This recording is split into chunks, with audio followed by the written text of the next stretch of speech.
আমি তো একটি সাধারণ মানুষ মাত্র, আপনাদের মতন। মঞ্চ দেন দেখার সুবিধার জন্য, শোনার সুবিধার জন্য। আমি আপনাকে দেখাতে পারি এই যে পূর্ণিমার চাঁদ আজ আকাশে দেখাতে পারি, তাহলে কি আপনি আঙুল দেখবেন না চাঁদ দেখবেন? আমি আঙুলের কাজ করতে পারি, চাঁদ তো ঠাকুর, তাকে দেখান, তার দিকে তাকিয়ে থাকেন। মানুষকে নিয়ে আয়োজন নিয়ে মত্ত হতে নেই, মানুষ তাকে আয়োজিত করতে পারে ঠাকুরের পথে চলার, মঙ্গলের পথে চলার, এইটুকু আমরা করতে পারি। এই হচ্ছে আমাদের জীবন। আর বিশ্বাস, বিশ্বাস তীব্র করে। গুরু ছাড়া আর অন্য কোনো গতি নেই। আমার জীবনে তাই আছে। যদি ভাবেন যে আমি কোথায় এগিয়ে যাচ্ছি, আমি এগিয়ে থাকি এটাতে। আমি বিশ্বাস করি, আমার ওই যে অশ্লেষা, মঘা, রাহু, শনি, কেতু সব কটাকে বের করে দিয়েছি জীবন থেকে।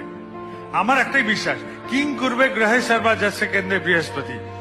জীবন কেন্দ্রে বৃহস্পতি থাকলে, গুরু থাকলে, রাহু, শনি, কেতু, মঙ্গল, অশ্লেষা, মঘা কেউ কিচ্ছু করতে পারবে না।